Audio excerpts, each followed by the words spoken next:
Bonjour, je crois qu'on est live. Bonjour tout le monde, bonjour Julie Bonjour à tous. et Anthony aussi. Bienvenue à tous. Moi je m'appelle Arthur et aujourd'hui avec Julie et Anthony, on va vous présenter ce webinaire DAF, contrôleur de gestion, comment construire votre tableau de bord parfait. Il est tout juste 11 heures, je vois que les gens sont en train d'arriver progressivement. Du coup, je vais vous donner un petit peu le sommaire de ce webinaire en attendant que tout le monde puisse se connecter. Dans un premier temps, aujourd'hui, on va parcourir les différents indicateurs que vous devez manier en tant que professionnel de la fonction finance. Sans doute une majorité que vous connaissez déjà, d'autres que vous connaissez peut-être pas, parce que ces indicateurs, ils sont très nombreux. On va essayer de les organiser, de vous montrer comment les rassembler en tableau de bord de pilotage cohérent. Ensuite, une fois qu'on aura vu la partie indicateur, on va vous partager plusieurs conseils et bonnes pratiques de data visualisation. Donc, c'est comment faire pour représenter ces différents indicateurs de la meilleure manière pour que ce soit précis, facilement compréhensible par les différentes parties prenantes de l'entreprise ou parties prenantes externes qui pourraient consulter vos tableaux de bord. Ensuite, une fois qu'on aura vu ça, on va regarder comment exploiter au maximum ces tableaux de bord en les automatisant grâce à une solution de BI, et on va vous montrer, le plus important, à quoi ça ressemble le résultat final de ces tableaux de bord automatisés. On va commencer tranquillement avec quelques chiffres pour mettre en avant ces enjeux liés au pilotage et à la place des tableaux de bord dans les entreprises.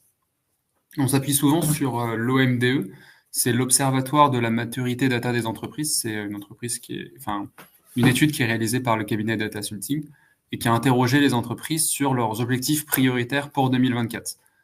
Pour plus de la moitié d'entre elles, c'est le pilotage de l'activité qui ressort comme objectif numéro 1. Et par ailleurs, il n'y a que 24% des entreprises interrogées qui déclarent être satisfaites de la manière dont elles pilotent leur activité actuellement.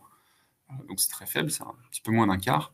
Et nous, on a essayé de creuser un peu le sujet. On va vous mettre dans le chat le lien vers un article où on essaye d'explorer justement les principales raisons pour lesquelles la plupart des entreprises n'arrivent pas à produire un reporting satisfaisant ou n'arrivent pas à le produire de manière satisfaisante suffisamment facilement.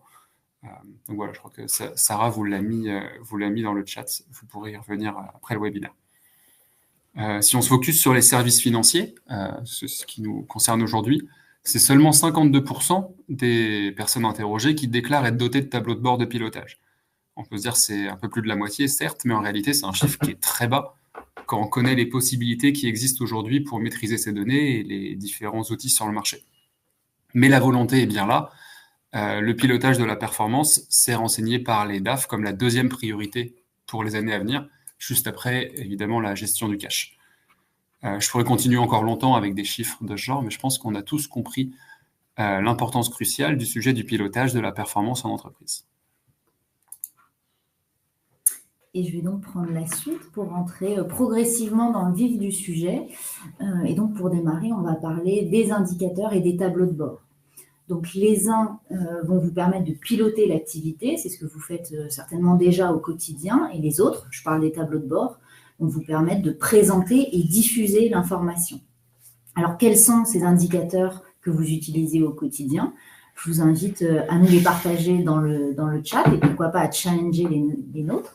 En tout cas, nous, ce qu'on va vous présenter, c'est les indicateurs qu'on a identifiés sous forme de 3 catégories d'indicateurs. Ceux qui concernent la performance financière, ceux qui concernent le suivi des coûts et ceux qui concernent le prévisionnel. Donc, selon nous, les premiers vont concerner le suivi de la performance financière. On sait que c'est un aspect primordial du pilotage, que ce soit pour la direction financière ou pour le contrôle de gestion. On va retrouver ici tous les indicateurs classiques tels que le chiffre d'affaires et la marge brute pour suivre la croissance de l'entreprise. Généralement, on va chercher à avoir une ventilation de ce chiffre d'affaires par produit ou par activité pour mesurer le taux de marge et la rentabilité. Ensuite, on va analyser le SIG pour aller mesurer le BE et le résultat d'exploitation pour analyser le détail du résultat pour comprendre les activités les plus rentables. On a donc ici les indicateurs clés à analyser selon nous pour le suivi régulier de la performance. Ensuite, on a les indicateurs de coûts et de revenus. On va regarder ici l'évolution et la répartition des charges de l'entreprise par catégorie pour s'assurer que les dépenses soient maîtrisées. On peut mettre en avant des indicateurs tels que les coûts de production, la masse salariale brute, qui fait aussi partie de vos charges, et pourquoi pas les montants des cotisations sociales. Enfin, on a tous les indicateurs liés au prévisionnel. L'anticipation et la capacité à réagir rapidement, c'est l'un de vos enjeux clés, et c'est ce que vont offrir les indicateurs dits prévisionnels, autrement dit tous les indicateurs relatifs au budget, aux prévisions de trésorerie et aux analyses de variance. L'objectif ici, en suivant ces indicateurs de près, c'est d'anticiper les évolutions du marché, identifier les opportunités et d'en atténuer les risques. On va donc retrouver ici tous les indicateurs liés au suivi de la trésorerie. On parle de la trésorerie à date, les dettes financières, les flux de trésorerie, le BFR, les besoins en fonds de roulement, les délais de paiement ou encore la capacité d'autofinancement. A priori ici, si vous êtes tous issus d'une profession financière, je ne vous apprends pas grand-chose, vous êtes certainement bien plus experts que moi sur le sujet, mais si on prend le temps de les rappeler et de les organiser tels quels, vous allez le voir par la suite, c'est pour avancer dans la construction de nos tableaux de bord. J'ajoute par ici, bien évidemment, que le choix des indicateurs, il va dépendre fortement de la nature de votre activité et ils sont évidemment à personnaliser. Mais donc, on va avancer sur le cheminement pour voir comment on va organiser justement ces tableaux de bord. Donc, nous, on a fait le choix d'organiser 2 grands types de tableaux de bord à exploiter ou 2 catégories pour suivre les indicateurs que je viens d'évoquer. On va les différencier essentiellement par la temporalité du pilotage. D'un côté, on a le pilotage périodique pour le suivi au quotidien de la performance de l'activité, de votre trésorerie actuelle, mais aussi de votre potentiel de trésorerie à venir. De l'autre, on a l'analyse financière. Là, l'objectif, c'est d'analyser votre résultat et vos différents ratios sur un exercice complet et de présenter des comptes annuels aux partenaires de l'entreprise. Notre conseil, déjà ici, c'est de ne pas attendre la fin d'année pour exploiter vos données comptables et financières, mais essayer d'en tirer profit au fur et à mesure de l'année et d'en faire un vrai outil de performance. D'un côté, donc, on a le pilotage périodique. On va y retrouver tout ce qui est relatif au suivi de l'activité, donc tous les indicateurs qui vous permettent un suivi de la performance, les SIG, le chiffre d'affaires, la marge brute, sur l'exercice en cours, et on va le comparer au budget. Ensuite, on a le suivi de la trésorerie. On parle du suivi à date et dans le temps, de la trésorerie globale et les disponibilités en banque et en caisse. Et enfin, on a les situations clients et fournisseurs qui vous permettent l'analyse des créances clients à encaisser et des dettes fournisseurs à décaisser sous la forme de balance âgée. De l'autre côté, on a donc l'analyse financière avec toujours en premier lieu l'activité et la performance. On y retrouve l'analyse des soldes intermédiaires de gestion, des ratios de performance et un suivi budgétaire. On a également la structure financière et les ratios associés. Là, l'objectif, c'est de comprendre les équilibres financiers à partir du bilan et de mettre en évidence des ratios clés. Ratios que vous pourriez être à même de partager, pourquoi pas, avec vos partenaires financiers. Et on termine avec les flux de trésorerie. Donc, on parle de l'analyse de la variation de la trésorerie sur l'exercice et on va la comparer avec les exercices précédents selon les 3 flux de trésorerie, exploitation, investissement et financement. L'objectif ici, c'est de savoir si l'entreprise a les fonds suffisants pour soutenir sa croissance. Ce qu'il faut retenir pour terminer, c'est qu'il faut pouvoir, en tout cas c'est notre conseil, d'effectuer un pilotage à 2 vitesses pour avoir une vision complète de la performance financière de votre entreprise. Et maintenant, Arthur va vous parler plus en détail de la construction de ces tableaux de bord.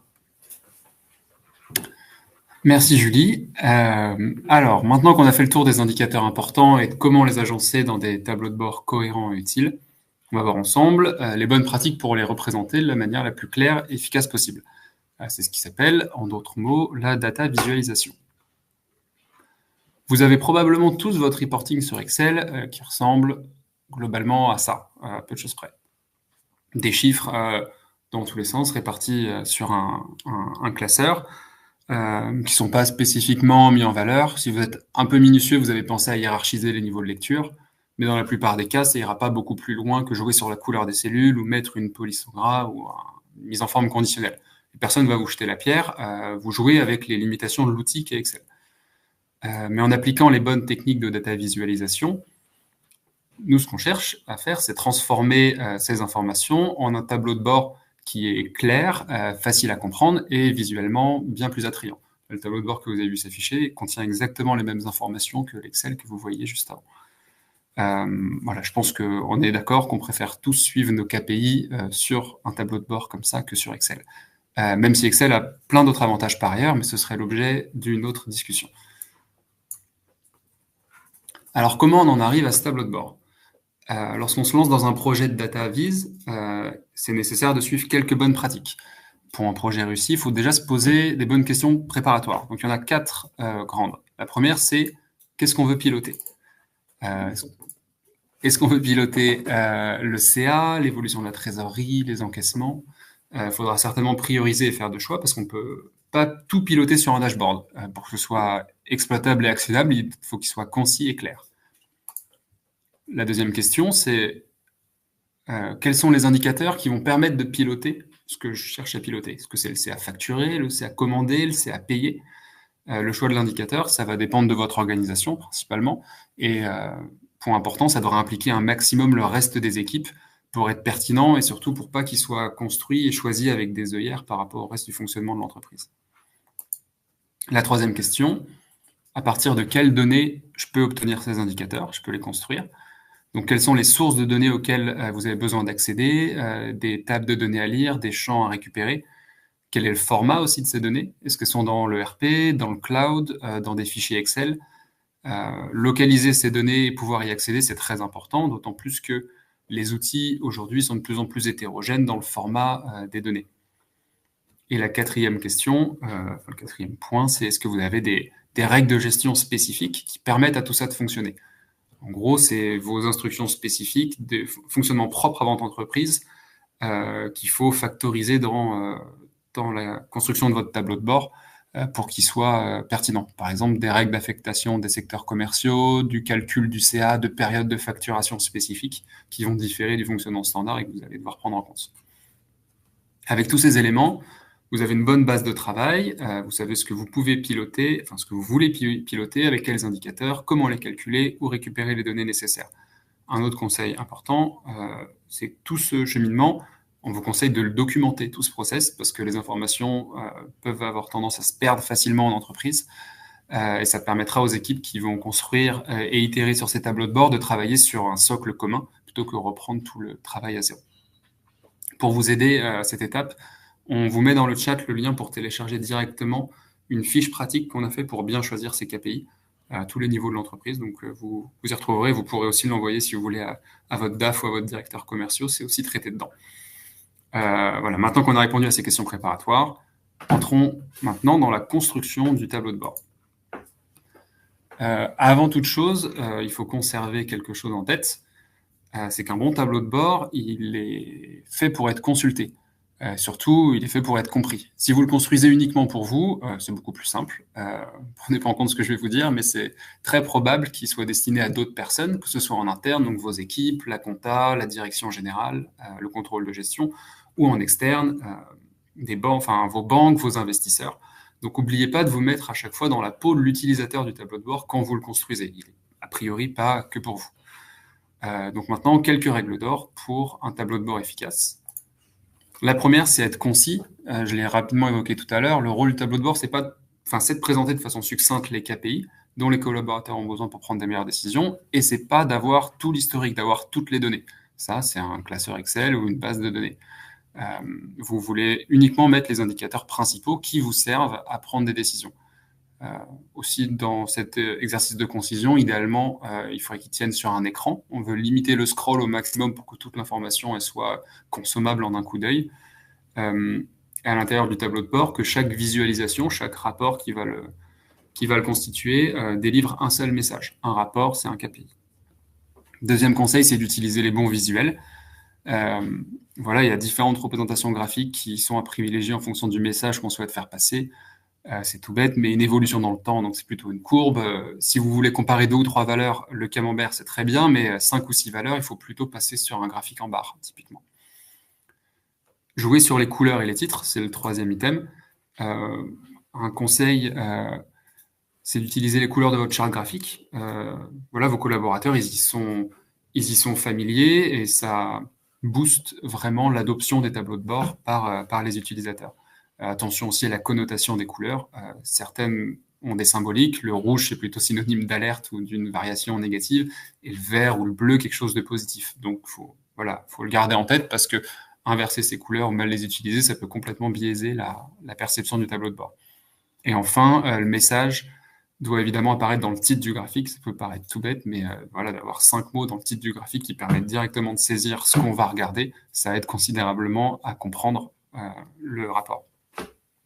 Dernier conseil, avoir des filtres et des conditions. C'est un atout non négligeable pour votre tableau de bord, c'est d'avoir une logique de filtre sur certains critères. Comme ça, vous n'avez pas à décliner vos tableaux de bord à l'infini. Par exemple, plutôt que d'avoir un tableau de bord de suivi du CA 2023 et un autre pour 2024, vous en avez un seul et avec un filtre sur l'année. Je viens de vous donner pas mal d'informations là à travers ces 2 slides, mais pour vous aider à les mobiliser plus simplement, dans le chat, on va vous mettre un guide des bonnes pratiques de la data visualisation qui résume ce que je viens de vous dire et qui vous donne encore plus de conseils. Voilà, vous pouvez télécharger le PDF gratuitement, sans formulaire, et ça vous permettra de l'ouvrir quand vous construirez vos futurs tableaux de bord.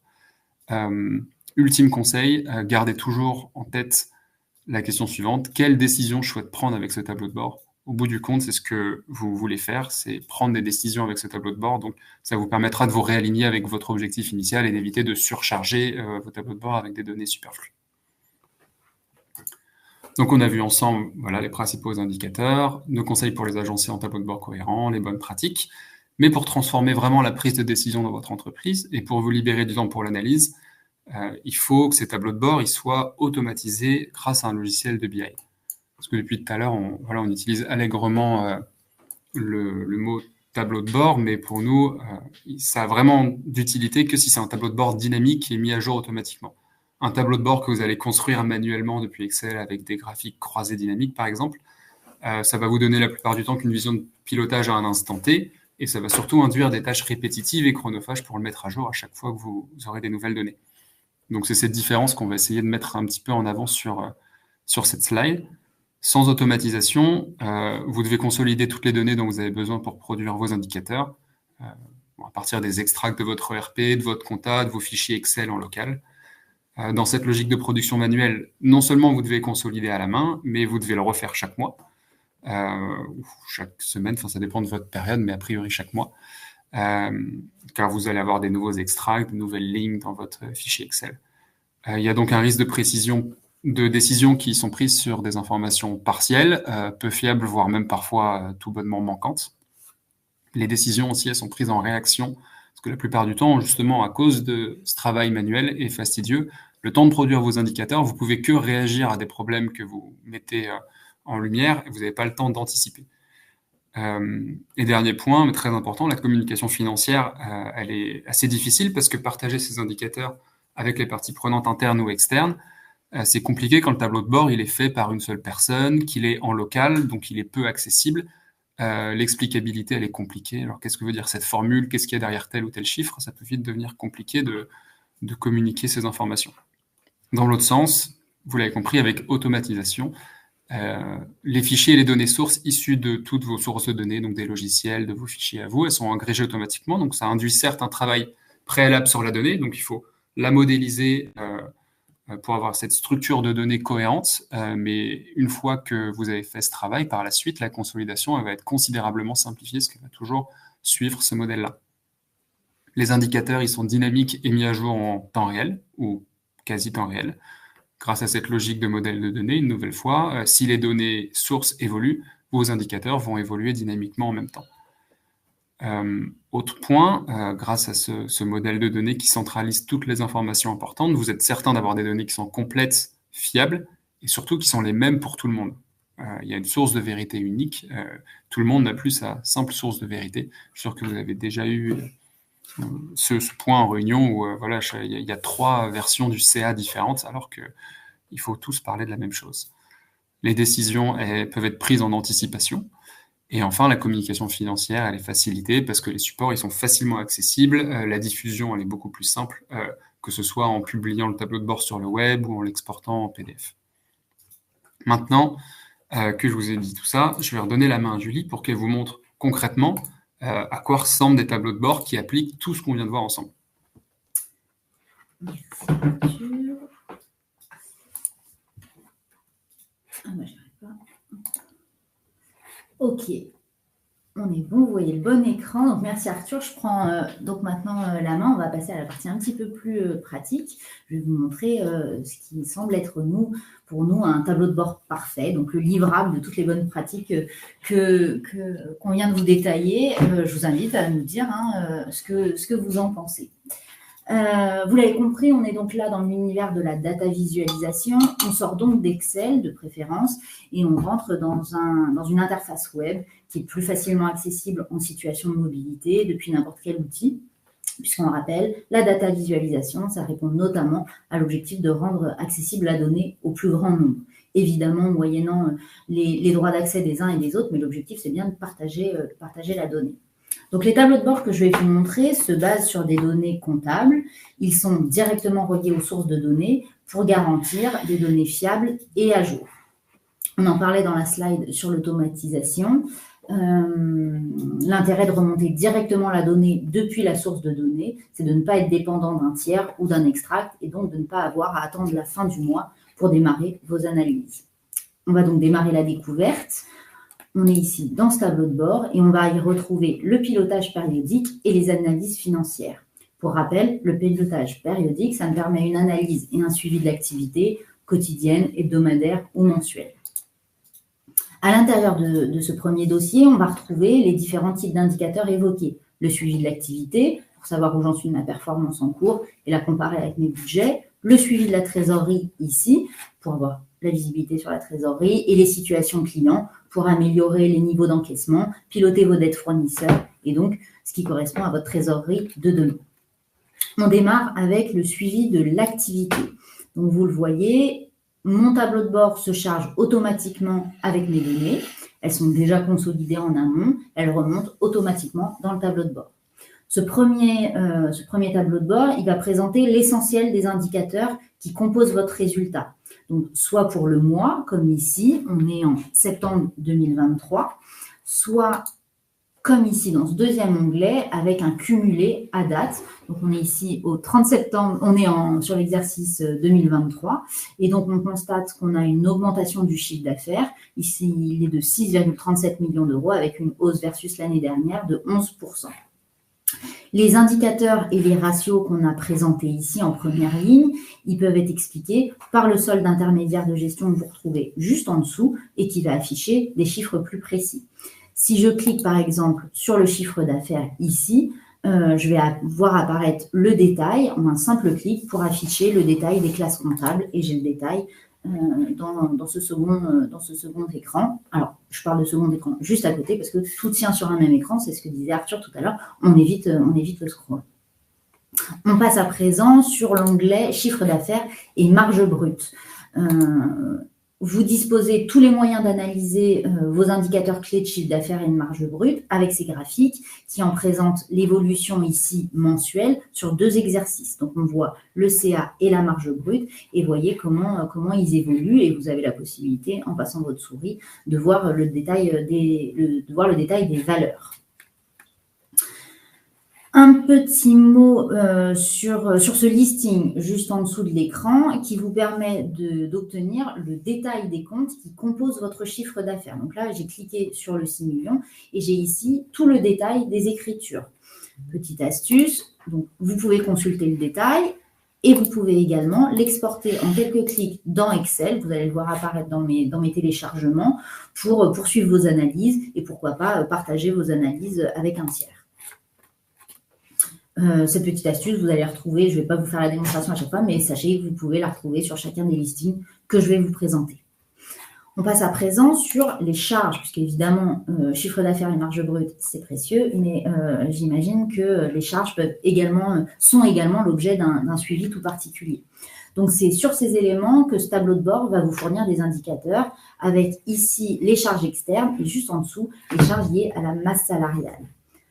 On va essayer le passage en plein écran et ça fonctionne, c'est formidable. Donc, un zoom sur ce graphique on l'appelle le graphique en cascade ou waterfall et il va vous permettre ici de comprendre la variation de vos autres charges en comparaison avec la même période de l'exercice précédent. Donc, par exemple, en 2022, on avait 2,79 millions de charges, d'autres charges. En 2023, on est à 2,58 et vous voyez ce qui s'est passé mois après mois. Donc, bonne nouvelle, vos charges ont diminué entre janvier, enfin, au global, les charges ont diminué, mais concrètement, qu'est-ce qui s'est passé? Entre janvier et octobre, elles n'ont fait que décroître. En revanche, en novembre et décembre, elles ont légèrement augmenté. Et si vous voulez comprendre plus spécifiquement ce qui s'est passé, vous avez la possibilité ici, donc là j'ai cliqué sur novembre et j'ai la détail, catégorie de dépenses par catégorie de dépenses. Vous voyez les comportements, est-ce que c'est à la hausse ou est-ce que c'est à la baisse?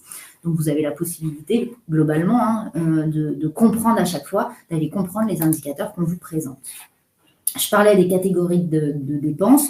Ici, vous avez une autre présentation graphique, c'est l'anneau qui vous permet de comprendre la composition de vos charges par catégorie. Donc là, par exemple, on apprend qu'on a 24% de nos charges qui sont liées à la location et aux charges locatives ou 14% de vos charges qui sont liées aux frais de publicité. Basculons à présent, je vais vous montrer le suivi de la trésorerie qu'on va retrouver dans ce deuxième dossier. Alors ici, on a déjà un premier indicateur sur la situation de votre trésorerie. À date, elle s'élève à plus de 5 millions d'euros, dont 3,5 millions de trésorerie nette de dette financière. Donc voilà, deux premiers indicateurs. Et juste en dessous, vous allez pouvoir l'évolution de votre trésorerie. Qu'est-ce qu'on voit ici? On voit que ça fait déjà plus d'un an, presque 2 ans, que votre trésorerie est élevée, elle ne fait que croître. Vous pourriez peut-être être à même de placer ces sommes. Typiquement, ce genre de graphique va vous permettre de prendre ces décisions. On va regarder du côté de l'onglet solde. Ici, on a en un clin d'œil la position de tous vos comptes bancaires. Il va vous permettre, par exemple, de savoir en un coup d'œil à partir de quelle banque vous allez payer vos fournisseurs, puisque vous voyez ici la situation de chacun des comptes. Parler de fournisseurs, la transition est toute faite pour passer dans le dossier situation client et fournisseur. Et à dire vrai, je vais surtout m'intéresser à la situation des clients avec ce premier onglet balance AG client. Donc vous voyez ici qu'il vous reste plus de 5 millions à encaisser auprès de vos clients, c'est cet onglet-là. Et vous voyez également les délais de règlement qui sont de 53 jours et les retards moyens qui sont de 257 jours. Vous retrouvez ici dans ces deux graphiques la décomposition de vos créances. Et par exemple, on voit ici toutes les créances de plus de 90 jours. Toujours pareil, en cliquant sur cette barre-là, je fais apparaître ici le détail. Et donc, on voit tous les clients qui ont des créances de plus de 90 jours.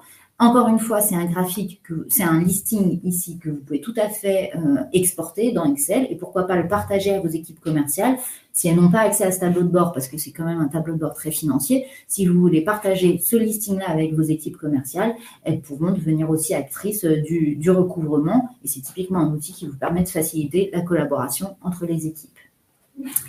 Un petit passage dans cet onglet situation client. Dans l'onglet d'avant, on voyait la situation globale. Dans cet onglet, vous avez la possibilité de voir la situation d'un client spécifique. Donc là, sur cette partie gauche de l'écran, c'est la partie dédiée aux conditions, autrement dit, ce sont les filtres. Donc là, vous pouvez sélectionner un client spécifique et voir sa situation s'agissant de ces délais de règlement.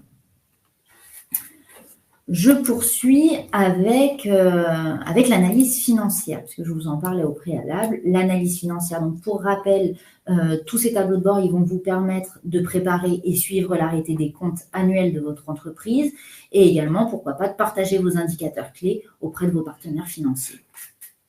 On va démarrer avec l'onglet activité et performance. Je vais aller un petit peu plus vite parce que le temps passe, mais quelques éléments que je voulais partager avec vous. Ce premier onglet, donc on va retrouver le SIG qu'on a vu tout à l'heure, mais surtout on va retrouver ici des ratios d'activité et de profitabilité. On retrouve ici le levier d'exploitation, le taux de marge brute ou encore les taux de profitabilité d'exploitation ou de profitabilité nette. Et je vais basculer maintenant dans cet onglet. Dans cet onglet-là, je vais encore une fois malheureusement pas tout vous montrer, Juste un zoom sur ces deux onglets. On a repartagé ici des ratios clés d'activité. Donc, vous avez ces ratios qui vous sont exposés et qui sont comparés aux deux exercices précédents. Donc là, par exemple, vous avez cet indicateur versus N-1 ou versus N-2. Les indicateurs qu'on propose, c'est la rentabilité économique, la rentabilité financière, et ici, on a l'autonomie financière et l'indépendance financière. Un petit mot sur ces indicateurs et la manière dont on les a calculés. A priori, ce sont des indicateurs qui vous parlent, mais si vous voulez savoir précisément comment on a calculé ces indicateurs, on a cette partie de l'écran qu'on appelle ici le glossaire et qui vous permet de comprendre quelle formule on a appliquée pour calculer, par exemple, l'autonomie financière. Et je termine cette démonstration avec un passage sur les flux de trésorerie, dont on vous parlait aussi sur les slides. Donc, comme on l'a vu tout à l'heure, ils sont détaillés autour de 3 grandes natures de flux. On a l'exploitation, l'investissement et le financement. Et surtout, vous allez voir dans cet onglet Analyse du TFT l'évolution dans le temps et leurs tendances. Je suis allée un petit peu vite sur la fin. Mais sachez que Sarah va vous partager dans le chat le lien vers cet environnement de démonstration et vous aurez tout le loisir d'aller naviguer d'un onglet à l'autre, de poursuivre la découverte par vous-même. Et n'hésitez pas, si vous avez des difficultés ou des questions, à nous les remonter. Moi, l'objectif, malgré tout, c'est que vous reteniez quand même 3 messages clés. Le premier, c'est que l'objectif de ces tableaux de bord, c'est de concentrer tous les indicateurs clés qui permettent de piloter l'activité et de les rendre accessibles et lisibles en un clin d'œil. Donc concrètement, c'est nos équipes qui ont pensé ces tableaux de bord pour en faciliter l'analyse. Chaque graphique a été pensé pour répondre aux questions que vous vous posez certainement. À savoir, à retenir également, ils sont donc automatisés pour ne plus avoir à perdre de temps à chaque fin de mois pour mettre en place vos analyses. Encore une fois, c'est bien la première vertu de l'automatisation, avec la fiabilité des données également. Et enfin, dernière précision, ce que je vous ai montré ici sont des tableaux de bord qu'on a préconfigurés, mais ils sont par ailleurs tout à fait personnalisables pour répondre à vos propres enjeux. Voilà pour cette découverte.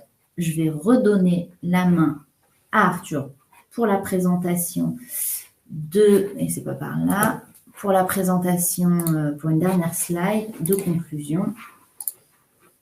Et on est bon. Super. Merci Julie.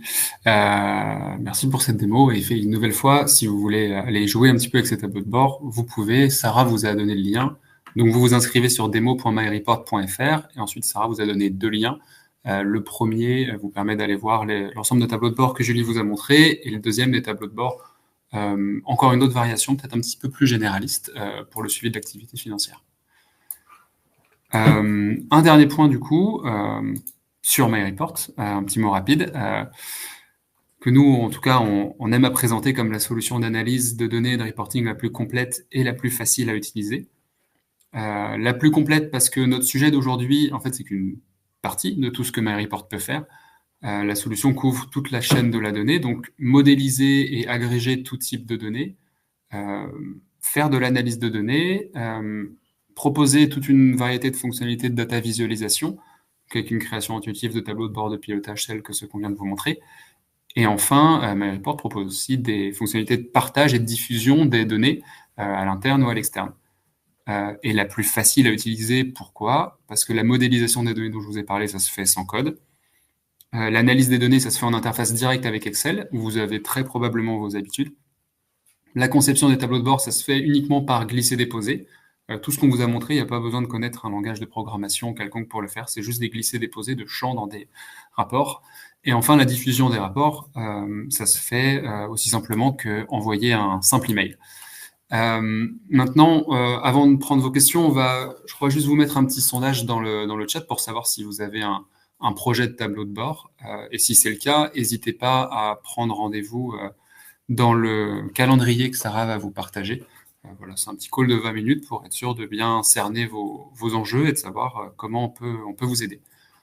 Maintenant, on va passer le relais à Anthony, mais je crois qu'elle a déjà commencé à répondre à quelques questions dans le chat. Donc n'hésitez pas, on peut prendre le temps nécessaire si vous avez des questions sur ce qu'on vient de voir aujourd'hui. Merci Julie, Arthur.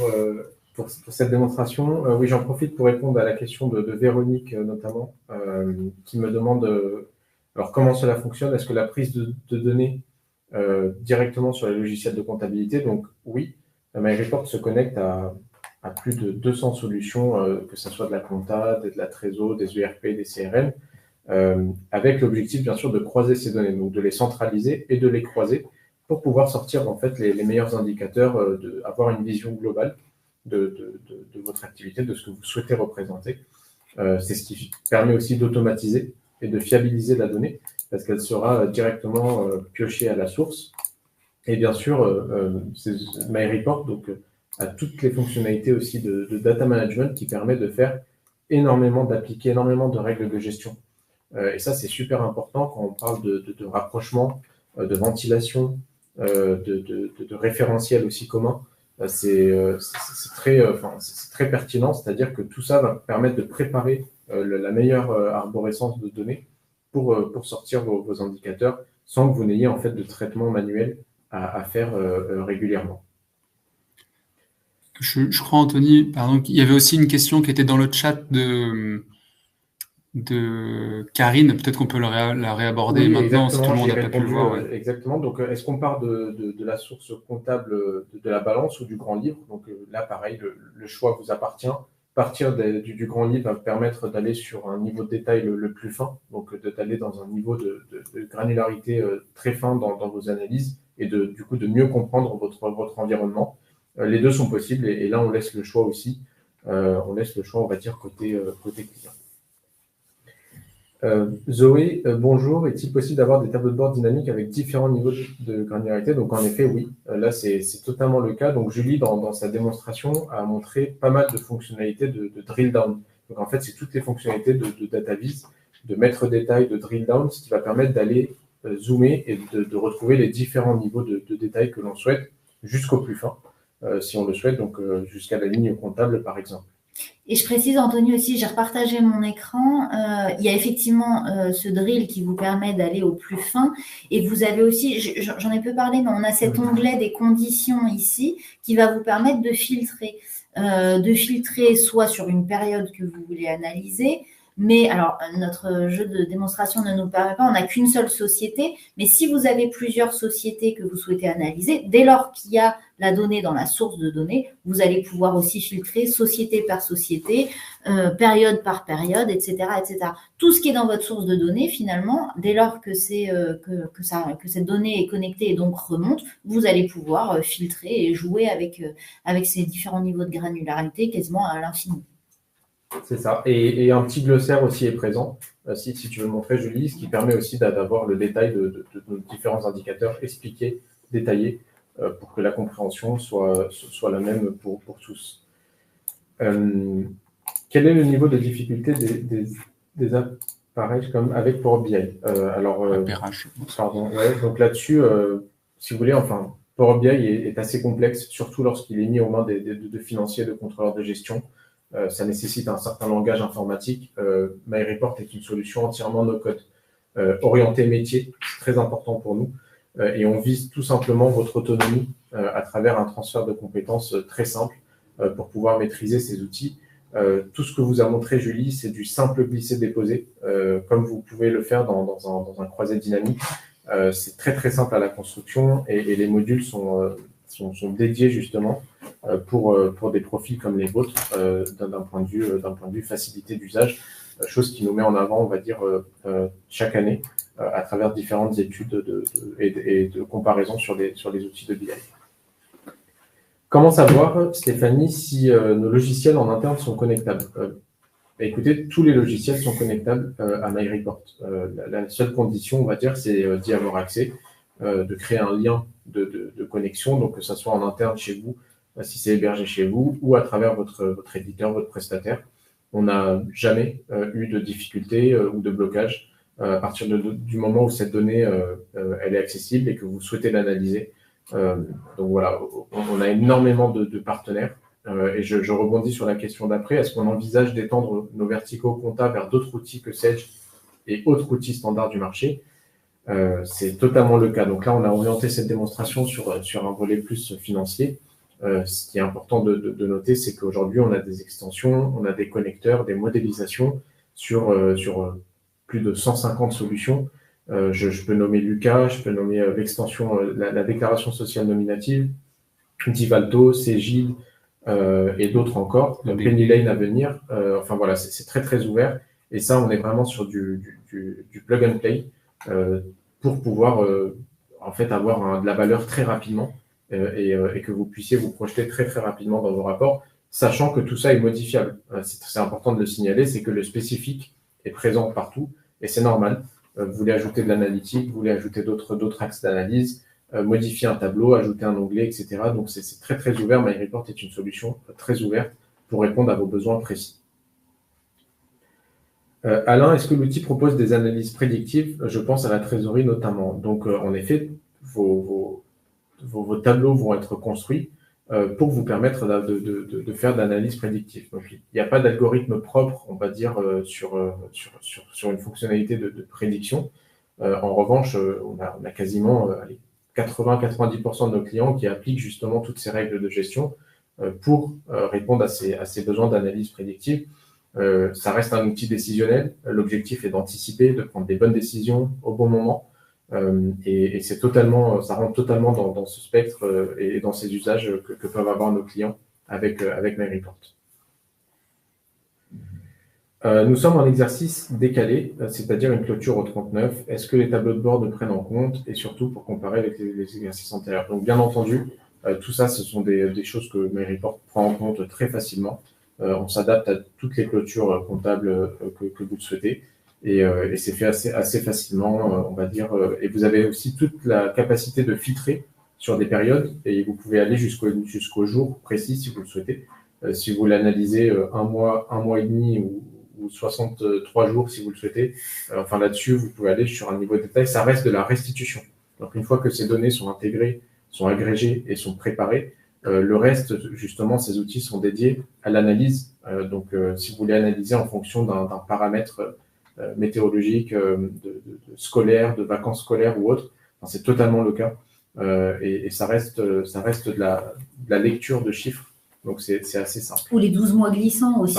On l'a peu montré, mais effectivement, en interne, on fait beaucoup d'analyses aussi sur les 12 mois glissants pour ne pas attendre la fin d'un exercice et pouvoir comparer des données entre elles. Donc, c'est tout à fait possible, quelle que soit d'ailleurs la nature de vos données. Dominique, où sont stockées les données récupérées? Donc, MyReport aujourd'hui se commercialise sous deux formats. Donc, soit on-premise, et dans ce cas-là, ça sera hébergé chez vous. Et toutes ces données récupérées seront stockées chez vous, ou en mode SaaS, donc en mode hébergé, et dans ce cas-là, ça sera chez nous. Mais la donnée vous appartient dans tous les cas. Ça reste vos données, et les outils de BI sont faits et pensés pour que vous puissiez en fait tout simplement faire parler vos données, transformer une donnée brute en une donnée exploitable. Le choix vous appartient aussi. Aujourd'hui, MyReport propose les deux modes de commercialisation. Et les deux se valent, on va dire. Il n'y a pas de différence au niveau de l'usage propre de MyReport. Ça reste ouvert de la même manière. Il n'y a pas de limite d'affichage, de clics, de rapport ou autre. Ça reste très ouvert dans les deux cas. Quel est le tarif de cette solution, Stéphanie? Alors, le tarif varie en fonction du nombre d'utilisateurs, de combien de personnes vont créer les rapports et combien de personnes vont consulter ces rapports. Donc là, vous avez des licences de construction et de visualisation et varie en fonction des sources de données. Donc voilà, c'est difficile de donner des fourchettes. On adresse les PME principalement et ETI. On est très très concurrentiel sur le marché, voire les prix sont adaptés aussi pour des PME, étant nous-mêmes une PME française. On comprend un peu vos enjeux, on sait ce que peut représenter un coût d'acquisition sur une licence. Donc voilà, là-dessus, n'hésitez surtout pas à prendre un rendez-vous. Vous allez très facilement, on peut vous donner une première estimation en fonction de vos sources à connecter, des rapports que vous souhaitez mettre en place. Et tout ça, c'est sous forme de licence et d'un accompagnement sur lequel on vous accompagne à la mise en place des rapports, à la connexion aux sources et bien sûr à la formation sur les modules. Bonjour, c'est pour quand est prévue la connexion avec Penny Lane, s'il vous plaît? C'est début 2025, c'est dur de s'engager sur une date, je pense, mais on va dire on est dessus. Donc l'extension va ressembler assez considérablement à ce qu'a présenté Julie sur celle de Sage 100. Voilà, l'objectif, c'est de garder un peu cette même structure, mais d'adapter en fonction des solutions et des différentes règles de gestion, que ce soit sur du Penny Lane, du Tivalto, du Cegid, du Sage ou d'autres solutions comptables du marché. Je précise par ailleurs, on est en train d'y travailler avec les équipes de Penny Lane, justement, pour la rendre la plus pertinente possible. En vérité, on sait déjà se connecter à Penny Lane, donc s'il y a un besoin et un projet urgent, on saura déjà y répondre, ça c'est la bonne nouvelle. Mais effectivement, on est en train de travailler sur des tableaux de bord préconfigurés, comme ceux que je vous ai montrés, avec leurs équipes. Dans tous les cas, s'il y a de l'intérêt de votre part et des besoins spécifiques, n'hésitez pas à entrer en contact avec nous pour qu'on les aborde. Ça intéressera tout particulièrement notre équipe qui est en train de travailler sur ces tableaux de bord. Et juste à titre d'exemple, le tarif d'une extension, comme ce que vous a montré Julie, c'est 30 € par mois. Donc 360 € par an, c'est quasiment rien par rapport à la valeur que va vous apporter une extension comme celle-ci sur vos analyses, la lecture de votre activité. Donc voilà, c'est juste pour vous donner cette idée. Donc 30 € par mois pour avoir du plug and play avec une connexion, une modélisation préétablie et tous les rapports que vous a partagé Julie. Il y a des rapports Excel aussi qui font partie de cette extension. C'est très complet. Donc voilà, c'est pour vous donner un peu l'ordre de coût, on va dire, sur une extension. Donc l'ordre de coût minimal d'une licence. Donc là, je vous ai donné le coût d'une extension et les licences, une licence Center par exemple, celle de consultation qui va coûter 10 € par mois. Une licence de construction va être dans les 60 € par mois. Enfin voilà, tout va dépendre encore une fois du nombre d'utilisateurs et des sources. Mais voilà, n'hésitez pas à positionner un rendez-vous sur le lien qu'a partagé. Enfin, je pense que tu as partagé ça. Ouais, c'est bon, ok. Et dans ce cas-là, les agendas sont ouverts, vous pouvez prendre rendez-vous directement. Silob, exactement. Silob est un partenaire, on en fait partie. On a pas mal de clients qui sont déjà connectés sur Silob. On a une modélisation. Là-dessus, il n'y a pas de souci. Et c'est le même cas pour Génération Expert Connect aussi de Sage. Là-dessus, enfin voilà, c'est du cas par cas. N'hésitez surtout pas à prendre ce rendez-vous pour pouvoir rentrer dans le détail un peu de votre projet. Et tout l'intérêt aussi, j'ai une question, est-ce qu'il est possible de récupérer des données de 2 logiciels différents avec des clés communes? C'est tout l'intérêt, justement, de mettre en place, c'est un outil de BI, un entrepôt de données unique, c'est de venir croiser, centraliser des données hétérogènes avec toutes les règles de gestion en mettant en place des clés primaires, des clés communes, des jointures entre les différentes tables, entre les champs, pour que vous puissiez croiser ces données. Et ça, c'est super important. C'est là où on va gagner en pertinence, où on va apporter beaucoup de valeur. C'est de venir croiser de la donnée comptable avec un ERP, avec un CRM, avec de la donnée, avec du budget qui va provenir d'Excel.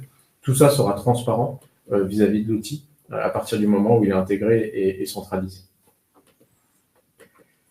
Est-ce qu'on propose des formations de perfectionnement sur cet outil? Oui, il y a un premier niveau de formation sur les différents modules de création. C'est une formation initiale, donc sur une journée, qui va vous permettre d'utiliser MyReport et des formations avancées, donc pareil, sur une journée, qui vont vous permettre d'aller beaucoup plus loin et de vous perfectionner sur l'outil. Mais dans ce cas-là, voilà, c'est un programme de formation simple. On est certifié Calliope. C'est assez important aussi, c'est-à-dire que vous pouvez récupérer cet investissement à travers un OPCO si vous en avez un. Enfin voilà, n'hésitez surtout pas à vous rapprocher de nous pour plus de détails là-dessus. Je crois qu'on arrive au bout des questions, non? Oui, je regarde. Ipareo également, connu, partenaire aussi. Donc voilà, n'hésitez surtout pas à vous rapprocher de nous là-dessus. Voilà, tout ce que vous avez cité, bien sûr, c'est des choses qu'on a déjà connues, qu'on rencontre et pour lesquelles on a des modélisations sur IMAG, etc. il faut tout simplement vous rapprocher de nous pour avoir une estimation plus personnalisée. On a aussi un réseau de partenaires qui sont aussi experts de certaines solutions logicielles qui pourront aussi vous accompagner d'autant mieux sur certains spécifiques. Donc, à discuter effectivement pour mettre en place le meilleur accompagnement. Un mot quand même sur la question d'Alain qui demande un délai moyen de mise en place de MyReport dans une ETI. Alors, je dirais, sur une ETI, entre 15 et 20 jours de prestations, et tout ça s'étend sur 3 mois, par exemple, de projet, avec une réunion de cadrage, une partie analyse des besoins des métiers, et après de la réalisation. Tout ça se fait en transfert de compétences. C'est un cycle très vertueux. En fait, dans lequel on va combiner exercice de votre côté, formation et accompagnement, pour qu'à l'issue, vous puissiez tout simplement vous approprier l'outil. L'objectif, c'est que cet outil vous accompagne dans votre croissance. Demain, vous allez avoir de nouvelles solutions, des SIRH, des différentes applications en SaaS. MyReport va rester et ces solutions vont venir s'ajouter sur votre entrepôt. Ça va être vraiment votre bibliothèque de données, votre référentiel. C'est très structurant pour une organisation de mettre en place ce data warehouse. Ça va être tout simplement, on va dire, l'endroit où on va centraliser les données pertinentes à nos analyses, à notre activité. Donc voilà. Je précise quand même, Anthony est prudent et il a raison parce que vous mentionnez ETI. Donc on suppose que le projet est plus complexe, peut-être plus de sources de données. Effectivement, l'enveloppe de 3 mois me paraît raisonnable. Je précise quand même, là, ces tableaux de bord préconfigurés qu'on vous a partagés, je ne crois pas exagérer en disant qu'en une semaine, vous pouvez aussi en disposer, considérant que tout est préétabli par nos équipes. Donc là, il suffit de souscrire à l'offre et en une demi-journée d'installation, vous pouvez en bénéficier. Mais parce que vous avez précisé ETI, on a supposé que c'était un projet un peu plus d'envergure. Donc voilà, on va se trouver dans cette fourchette-là. Et parlons-en en fonction de vos besoins. Et alors pour Stéphanie Magnus Berger-Levrault, il me semble que oui, mais je suis loin d'être experte. Concrètement, hein, on n'a pas de limite sur la connexion des données. Donc, a priori, si on arrive à accéder à vos données, on arrivera à mettre en place tous les tableaux de bord dont vous avez besoin. On peut également prendre contact, Stéphanie, pour creuser cette source de données. Un dernier mot avant de vous quitter, parce que je me rends compte que le temps passe et qu'il y a déjà plusieurs personnes qui sont parties. Tant pis pour elles, mais on leur enverra par email. On a synthétisé tout ce qu'on vient de vous dire dans un livre blanc qu'on va vous mettre une nouvelle fois en accès direct dans le chat. Voilà, vous aurez accès au replay, bien sûr, mais vous aurez aussi ce PDF que vous pourrez plus facilement mobiliser. Je vois pas d'autres questions qu'on n'aurait pas traitées. Merci beaucoup, en tout cas, pour vos messages qui nous remercient pour cette présentation. Voilà, nous, c'est des sujets dont on adore parler. N'hésitez pas à revenir vers nous pour échanger. On a tout un programme de webinaires aussi tout au long de l'année, donc vous pouvez tout retrouver sur notre site web ou vous abonner à notre page LinkedIn si vous voulez suivre nos différents contenus et actualités. En attendant, je pense que maintenant, on peut vous remercier à tous d'avoir participé et d'être restés jusqu'à maintenant. Et puis, merci Anthony, merci Julie et merci Sarah que vous voyez derrière l'écran. Merci à tous et à toutes. Et bonne journée à tous.